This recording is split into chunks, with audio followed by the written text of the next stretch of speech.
Hey, I'm Molly Sims. And I'm Emese Gormley. We're two girls obsessed with one thing, beauty. And by that, we mean everything that makes you look And feel beautiful. We're calling on our favorite health experts, industry insiders, and friends to answer all your beauty questions. With a drink in hand. Definitely with a drink in hand. You're listening to Lipstick on the Rim with Molly Sims. Today's episode tackles a very, very heavy topic, but it's one that's so important to Emese and I, and will hopefully provide guidance to many families. It's honestly something we all inevitably face, yet it's something we don't fully know how to navigate, I think especially as a family or a unit. In light of the devastating tragedies that struck LA last month, we'll be discussing grief and trauma, not just the loss of a loved one, but also the experience of grieving on both a personal and communal level. Okay, I'm going to get myself together, guys. Here we go. Lipstick on the rim. Let's do this. Okay, joining us, we are so beyond grateful. We are in New York City shooting this. Gina Moffa, a licensed grief and trauma therapist, has agreed to meet with us. She has an incredible book. She has over 2 decades of experience helping individuals and families navigating loss, trauma, and the complexities of healing. She is an incredible author of the best-selling book, Moving On Doesn't Mean Letting Go, a modern guide to navigating loss, which received the coveted Nautilus Book Award in 2024 for its groundbreaking approach. Gina's expertise has been featured in Forbes, Time, and the New York Times, just to name a few. She consults with organizations all over the world to foster a more grief-literate society. Beyond her private practice, Gina is an advocate for emotional wellness, offering support to those impacted by tragedies like the LA wildfires and much, much more. Today, we're going to be discussing how we can all become more grief literate and navigate tragic times as a family. Gina, thank you. We're so happy to have you here. I've cried. We've only started like 1 minute ago and I've already cried. You span your expertise over 20 years. Grief, trauma. We have gone through something absolutely horrific and traumatic. I can't even believe it's real. Like when I shut my eyes, I'm like, did that really happen? And then I'm like, I wake up and it did. And I'm the lucky one. I have a home that I will ultimately get back into. I have a school that, my kids are going to school, even if it's in a mass. They're lucky to have, teachers and friends. But, my community has lost everything. Yeah. And that is a trauma that you also carry. Even if you didn't lose your house, you lost so much by way of being a survivor, but also by way of being a compassionate friend and part of a community. We don't lose our communities, and we don't have friends that lose things and are completely unaffected. It doesn't work that way. That's not how trauma goes. It's still a trauma for you, whether or not you lost your home. And I think it's so easy to say, I'm the lucky one. But I think sometimes the weight is even heavier. There's survivor guilt, right? Like survivor's guilt. And there's that hindsight bias, right? Like I could have done something differently. And it's so influenced, by the thought that we could have gone back and changed something or predicted something or, almost feeling responsible for somebody else's tragedy and responsible for your home being okay. Yeah. I mean, I think, the day, I think what was so hard for all of us is that it wasn't just a minute or a moment. Yeah. It wasn't just an hour, 24 hours. Like it just kept going day after day after day. And, I was on my own for a couple of the days and with my 3 children locked in a hotel room. And I was like, I'm not sure I'm going to make it. And I'm watching it unfold. And she would call me like every hour. And I'm like, it just was so traumatic. Absolutely. Your brain pops right into survivor mode and it can't think of anything else. All you're thinking of is, how do I stay safe? How do I keep my kids safe? How do I keep the people I love safe? And how do we get through this? And the issue with this is that every day it was in a different place, or it got worse, or there was more decimation, more people being displaced. And so every day there was ongoing danger. And so we're assuming people can get up and have logic and reason, but you can in that. There's just no way. The brain doesn't work that way. No, I honestly, I sat in a chair in my pajamas. I got my kids in another room. I was so overwhelmed. My husband had flown out right when the fire had started at 11 for me. When I heard, I was in my kitchen and I kept hearing fire truck after fire truck and a fire truck. I was on a Zoom for Wise, my skincare company, and I was like, oh, I think something's going on.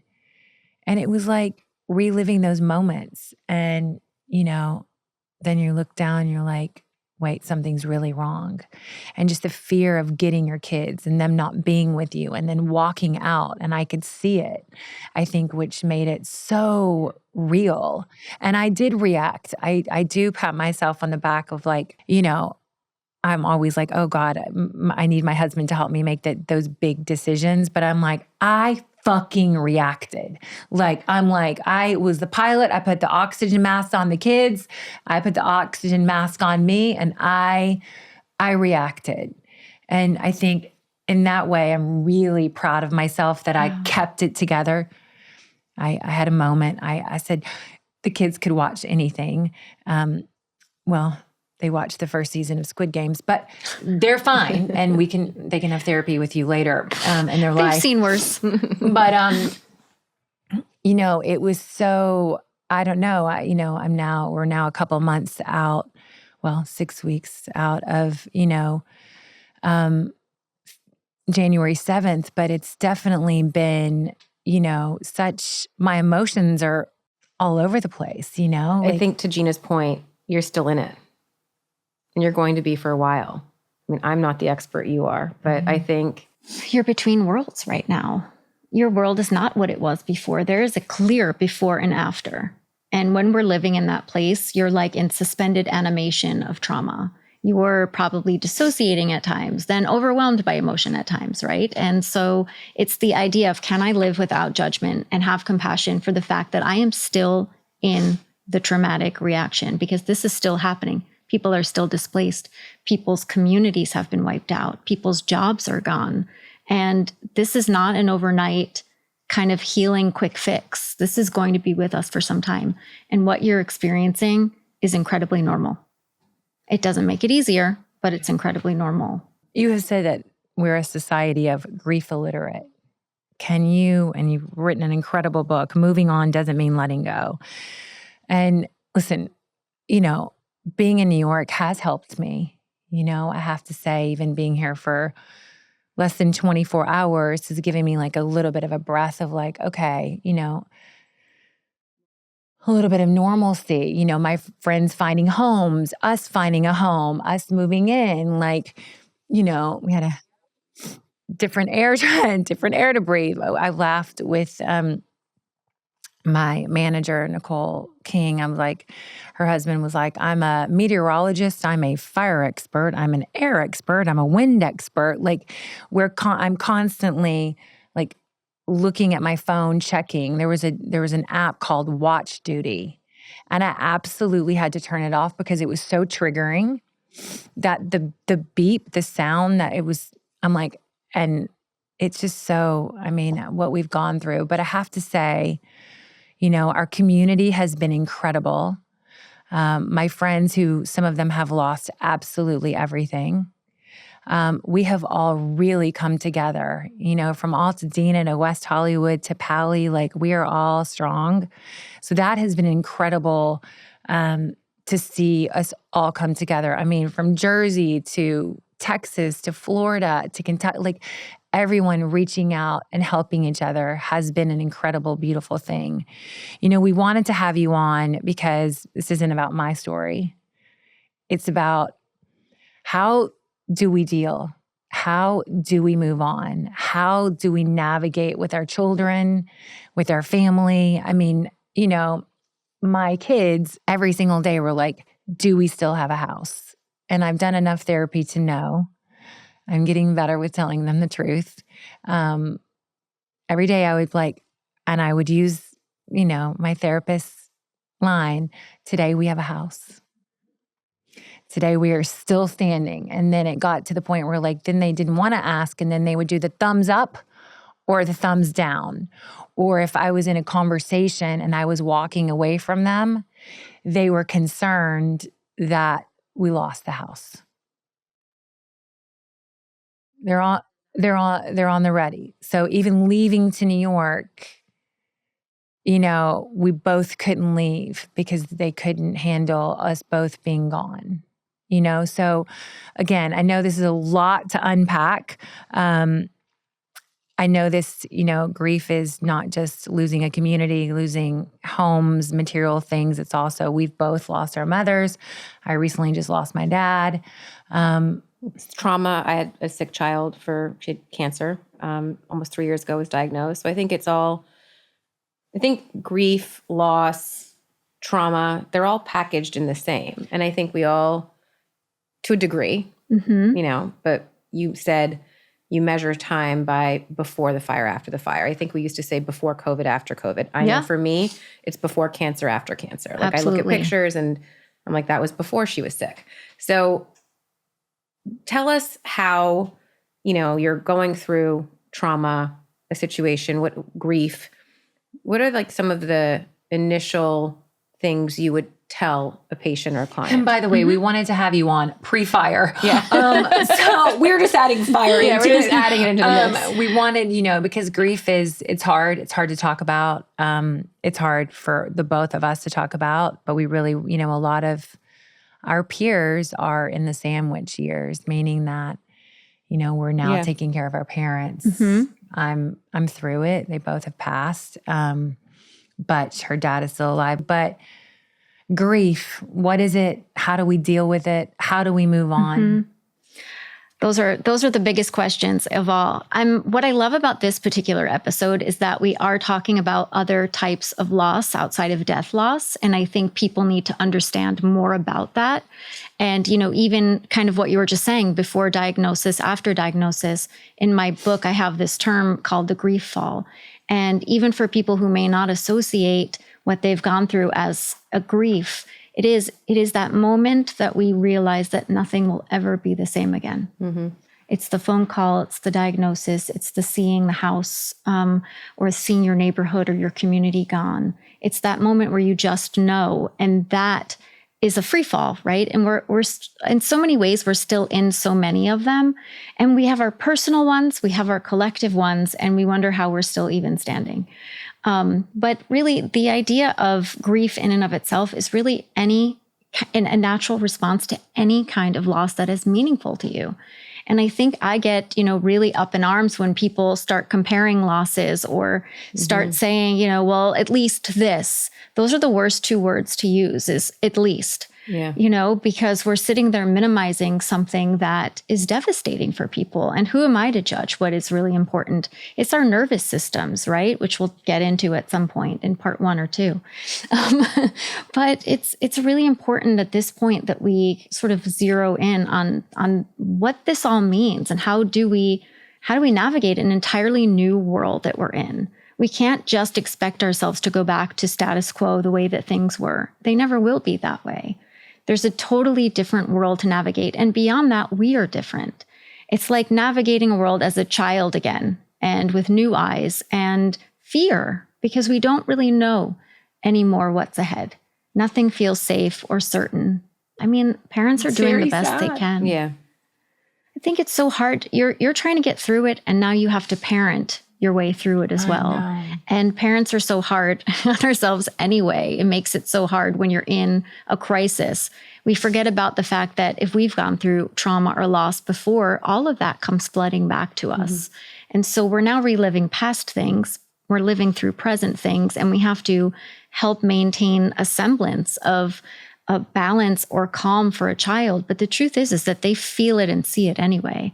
And I think they're the most sensitive sometimes because they're so perceptive. They're looking at us all the time.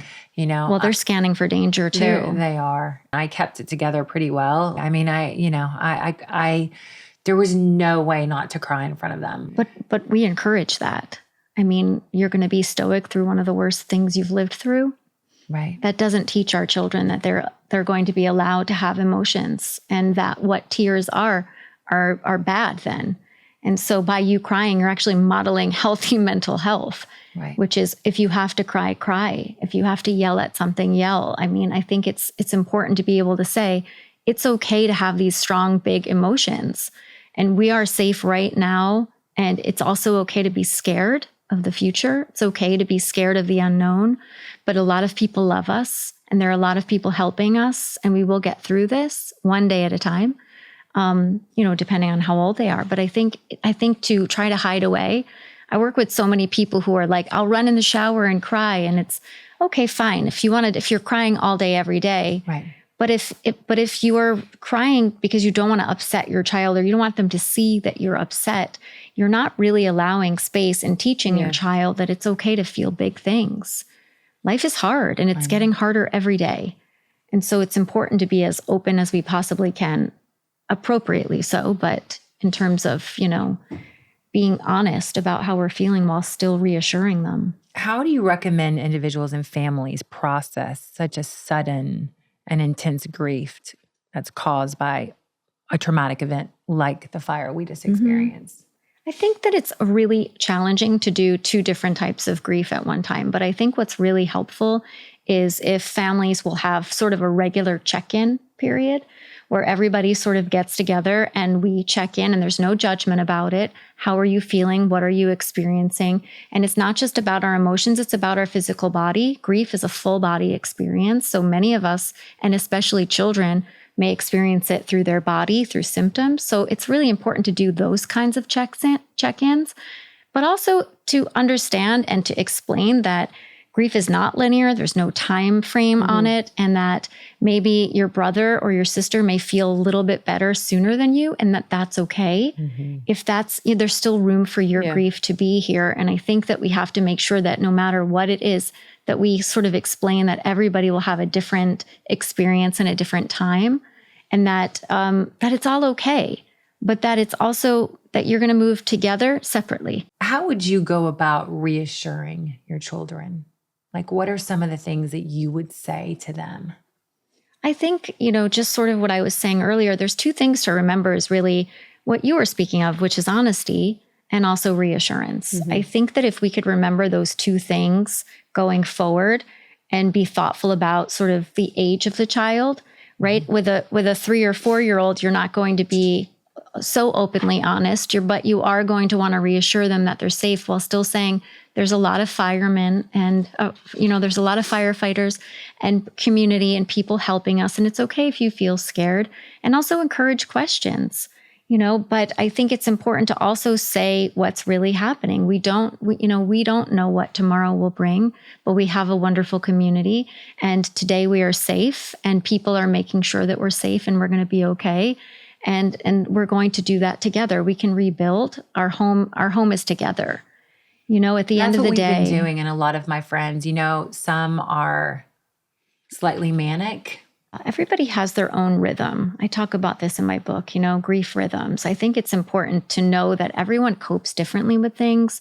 Sometimes it's based on past things that we've been through. It could be based on having an overload of adrenaline in our bodies. It can be because we've poor coping skills and we haven't learned how to hone them yet. And so I think it's really important to know that everybody is going to, if you look at life before, right? And it's just hard things happening, everybody has a different way of coping with it.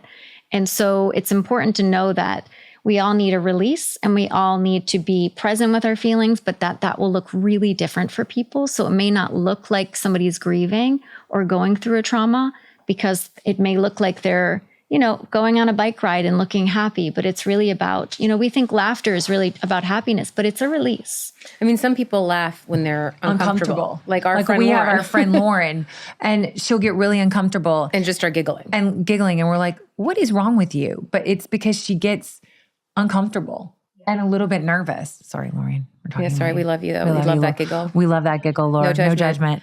We listen and we don't judge. We listen and we don't judge. Oh, my God.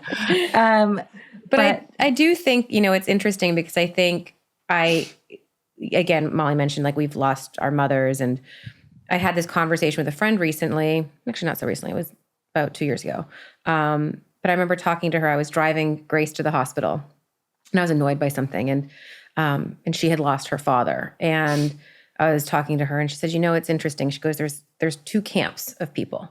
There's people that have experienced hardship, whether that's a loss, whether that's you going through illness. And then there's people that really haven't had true hardship, right? And so the small little things seem like big things to them.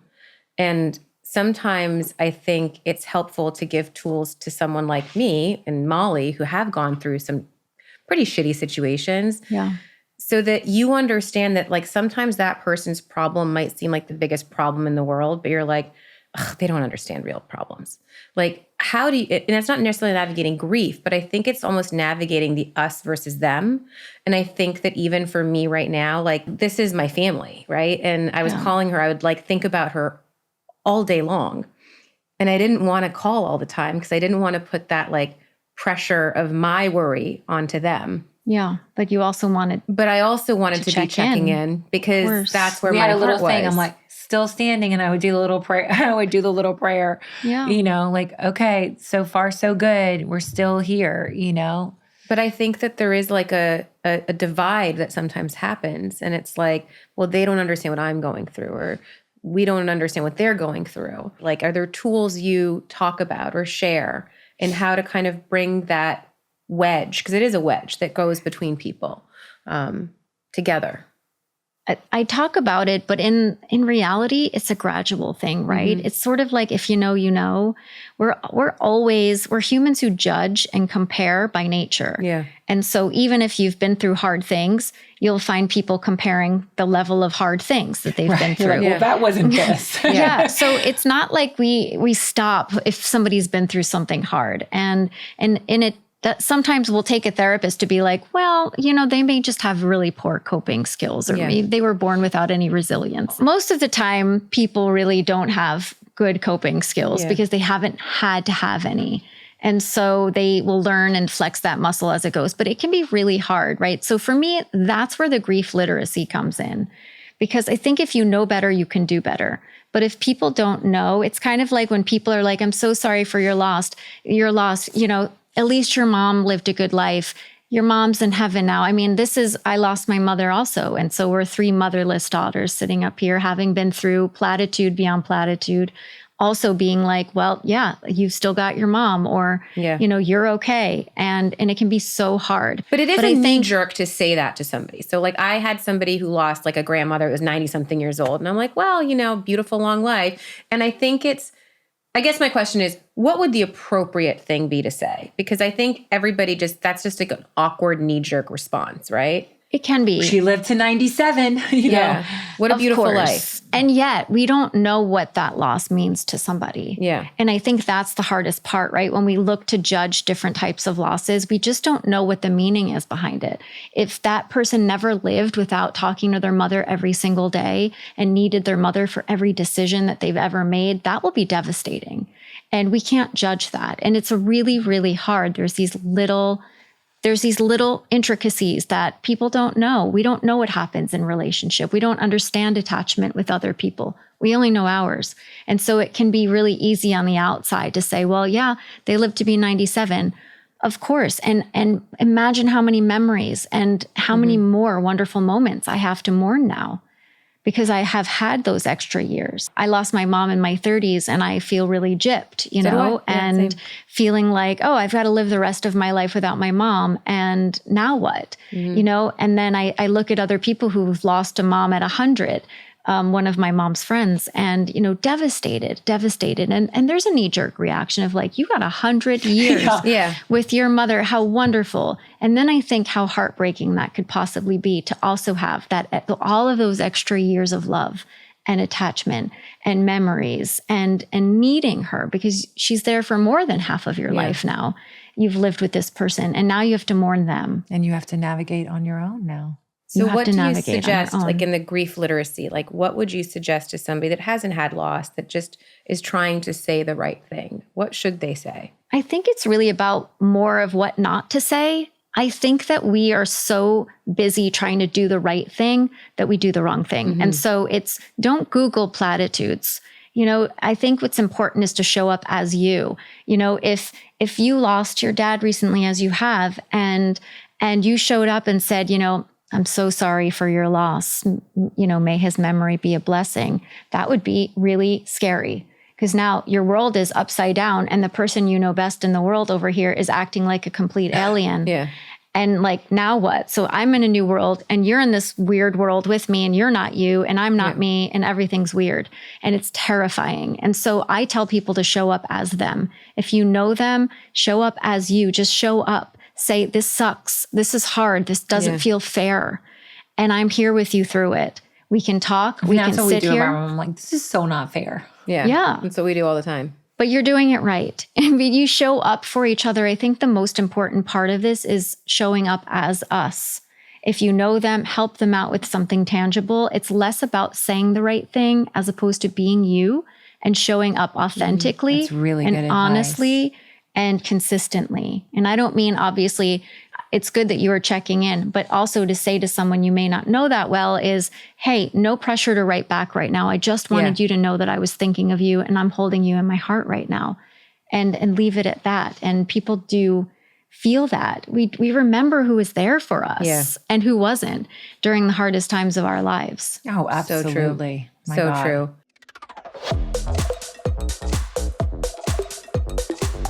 You've spoken a lot about the concept of bright siding on social media. Can you explain sort of what that means and how it might unintentionally affect someone who's grieving? Yeah, I mean, it sort of is exactly what it sounds like. Bright siding is really the idea that you are looking for the bright side, you're looking for silver linings, and you're pushing that on somebody else. That's that same, at least, what I was talking about earlier. It's sort of overriding and going into toxic positivity. And when somebody is in the midst of a loss or a trauma, I mean, there's an understandable desire to get to something positive and see the positive, but not right away. I think that when we do that, we are at risk for completely bulldozing over the real trauma and grief and pain and suffering and despair and anger and all of these really complicated emotions and physical experience that will come up in grief and loss and trauma. And when you do that, it's really dangerous, because what we're doing is completely showing people that their hard or distressing or unpleasant emotions are not welcome. They're just not tolerated and they're not welcome. And so when we bright side people, we are inadvertently really dismissing their entire emotional experience. And it's really important. And it's not me saying don't ever be positive, but there's, especially after a disaster, natural disaster, accident, any kind of loss or trauma, there is pretty much a silent rule that we are present with someone and we match where they are at. I am a bright sider for myself. Like, I'm not talking about other people, but I know for the trauma that I've gone through, like whether it was when I lost my mother, I have a niece who lost her father when she was 2. So to me, it was my coping mechanism and my way of processing the grief I was having was to, of course, feel the grief. But I also took a moment where I was like, at least my mother got to see me get married and have a baby.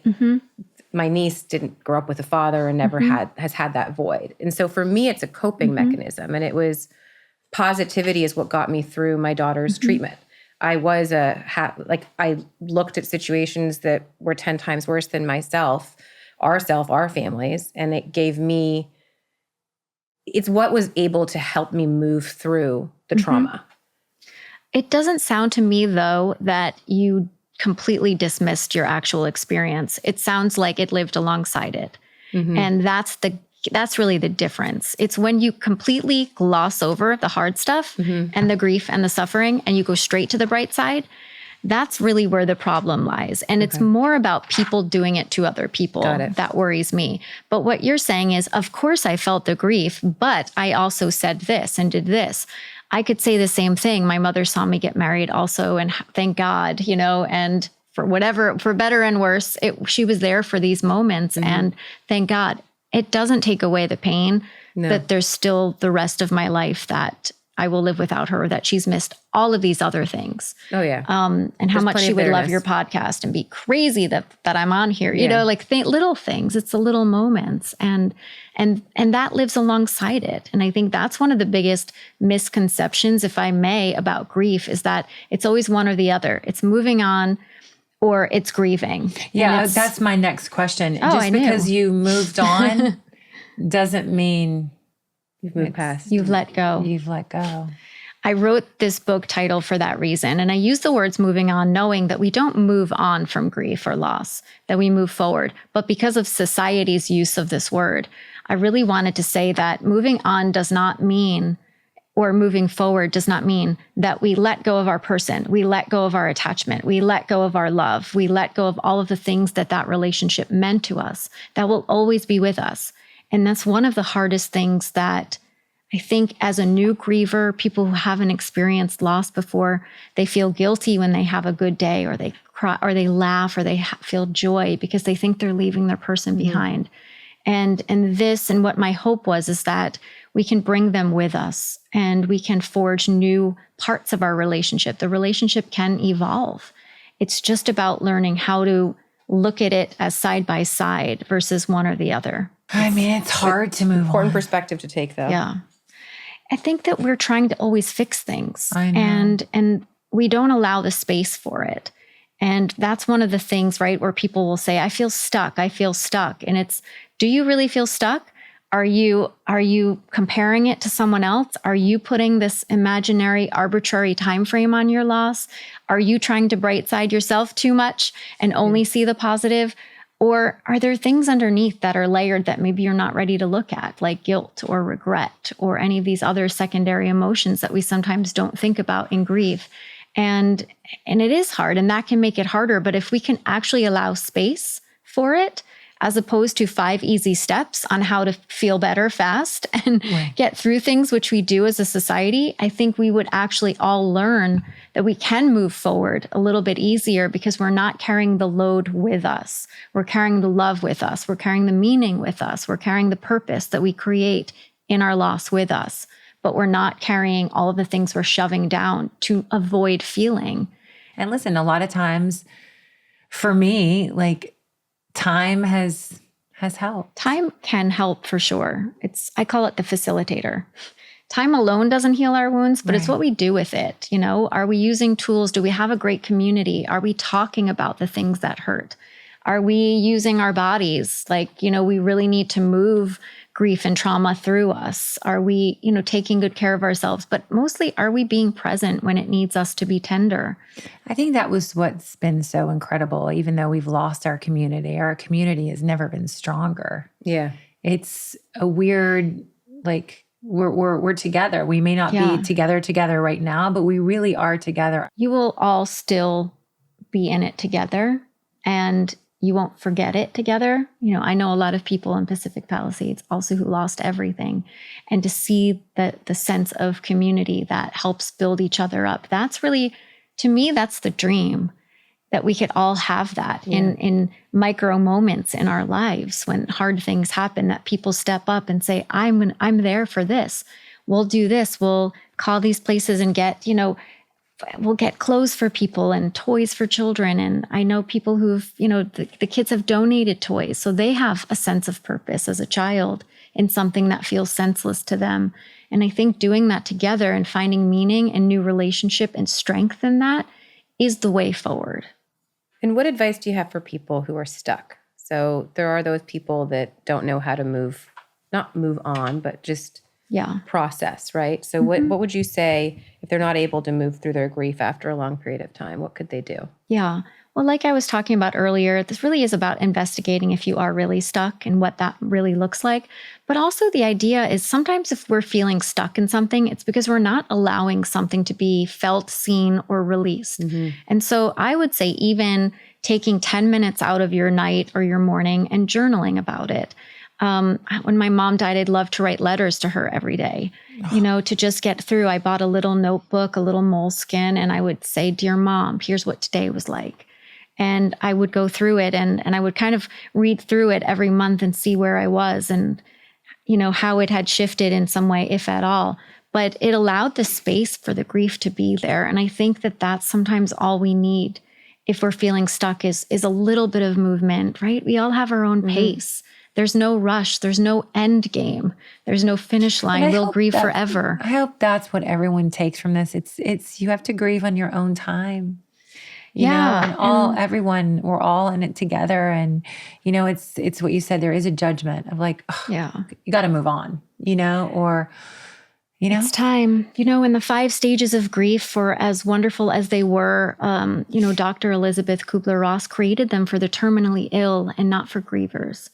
And so in 1969, when that book on death and dying came out, it was really to help people deal with their own mortality.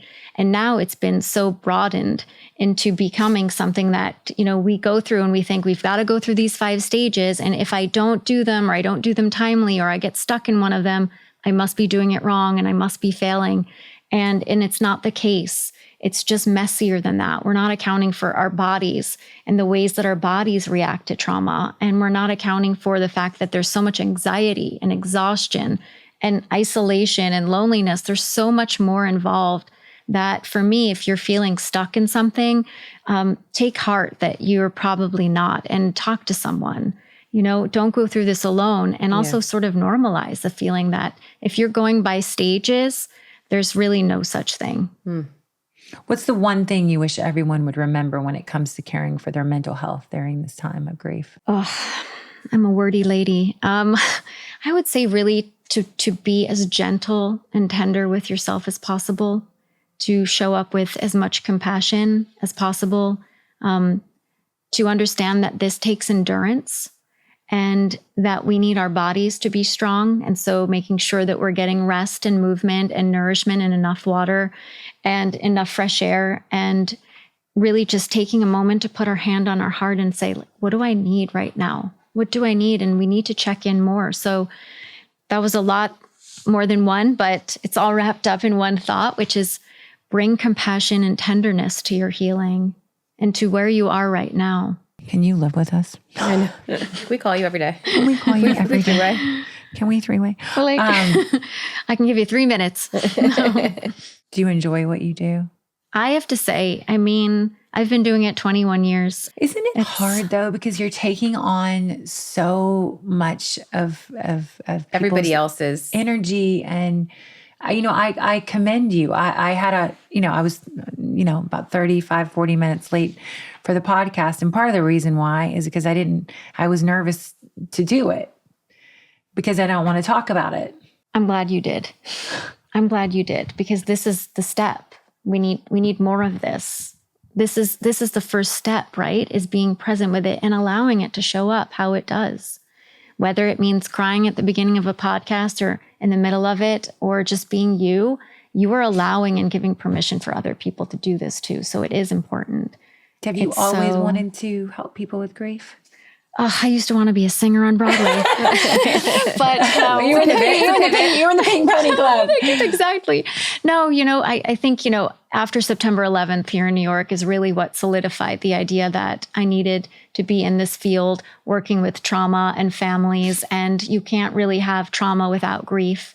And so it sort of happened this way. But, it is beyond a privilege to walk in the darkest times with somebody and be a traveling companion and watch them come out the other side and be there and know that your consistency and love and tools and knowledge and training, but mostly love and consistency, are with somebody in this time. And it's, I think I get energized by that. But the idea is also that for all of us, when we hear hard stories, we think it gets stuck in us.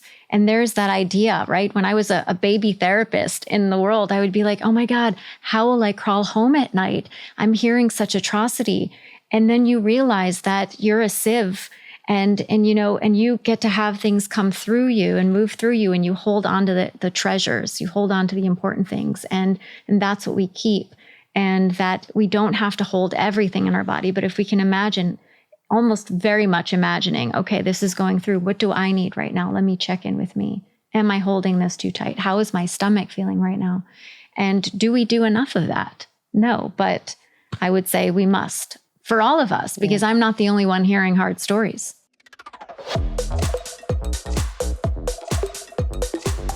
Okay, we're going to go on to a little bit of rapid fire. What's your favorite quote or mantra? I love this quote by Matt Kahn. He's a spiritual teacher, and he has this quote that says, people can only meet you as deeply as they've met themselves. I like that. And it really helps me manage my expectations of people. When there's people not giving you a response that you need and you're like, what do you mean? Like, what? I'm coming to you with this. And then I realize that they're just not emotionally able to because they've never gone there with themselves. And it's hard. So especially in grief and loss, What's a fear you've overcome? Being a motherless daughter. Being motherless, I think. It's been a couple of years now. How long? 9 years. So I think I'm doing okay. But boy, I used to fear it like nothing else. I don't know if you guys have ever, but as a kid, it was like one of my biggest fears would be losing my mom. I don't think I thought And about an adult. it, which is crazy. I just was never something like, even now I think about my dad. Maybe that's healthier. I don't know. Planner or go with the flow? I plan to go with the flow. Does that work? That does. I can go with the flow if I planned it. Most used app on your phone? Oh God, this is a funny one. It's sort of between Instagram and QuakeFeed. Although I'm a New Yorker, I am obsessed with earthquakes. Oh my Lord. And I know. Gina, I know. Lord, I know. download that app, Molly. I am not Don't do it. downloading this app. Don't do it. No. But I used to want to be a seismologist. And so wow. Okay. it's this, not Well, outside I'm of the glad Broadway you're a stuff. therapist. How would you spend a day off? Well, I think there's like two sides of the personality. Like if it's good weather, I like being out in nature, whether it's like Central Park and taking a walk or reading a book there or getting out to the Hudson Valley and hiking, or if it's middle of winter, sort of just watching movies, things like You've Got Mail. I mean, Yeah. kind of getting back to that Love. old school stuff. Last book you read?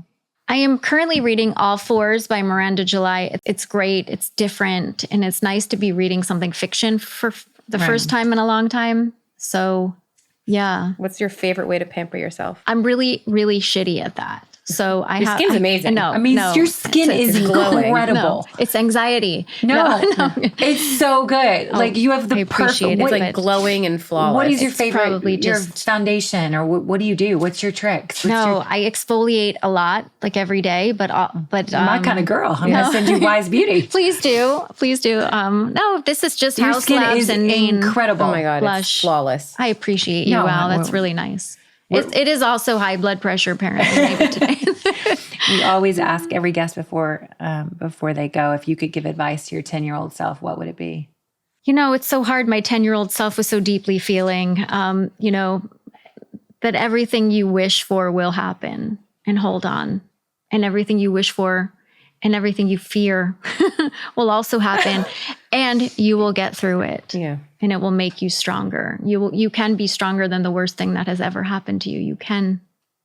You're amazing. Honestly, we thank you so much for being here today and such a helping source. There's so many, people right now, and it's affecting everyone's mental health, and just to, giving ourselves a moment of peace and how we navigate this is incredible. Your book, Moving On Doesn't Mean Letting Go. You guys, run. Don't walk, run. It's a modern guide to navigating loss, whether it's through what has just happened, a parent, a friend, a sickness. This book is incredible. Gina also has an incredible private practice. She's also, and this is what I love, she has graciously offered to our listeners, if you want to DM her, she will help you as much as you can if you're dealing with all of any of the LA wildfires. I want it to be a place where it's not just information, but that we can have community And connection. and connection. And that's where the healing lies. So, Yeah. I'm not just a face on a podcast or a voice on a podcast, but that we can form community together. So that's what makes me so much more grateful to be here with you today. No, but it's just to offer your, time is, everything. And just for you to be able to offer it, because so many, people are starting to, try to reach out, and I need help. I need help navigating my emotions. I need to help navigating my thoughts, what I'm doing, where I'm going, how do I speak to my children. So it's really gracious of you to offer. Follow Gina at Gina Moffa, Moffa, SW. She's based in New York City. You guys are going to love her. Get the book. You're incredible. To all of our community, to all of our friends, to everybody who has reached out, to Emese and I, we are totally and utterly grateful. We have the best listeners, the best community, and you guys have been just so instrumental in, helping all of our friends, whether it be West Hollywood, Altadena, Pally, just really, we have heard the love, and you're amazing. Thank you and both we for love having you. me here. Sorry, we've cried and it's not everywhere, but you guys, we will see you next week. Gina is going to come for a part 2 at some point, and we'll have her on during the year, and we'll do a follow-up with you. I would love that. Really amazing. And would love thank that. you for your time. I'm so grateful to be here and to talk about this. So Thank you. let's keep this Thank you. moving. We'll see you guys next week. See you next week. Thanks for listening to Lipstick on the Rim with Molly Sims and my ride or die, Emese Gormley. We are so excited to bring you guys along on this journey with us. You can find us on Instagram and TikTok at Lipstick on the Rim and at Molly B. Sims.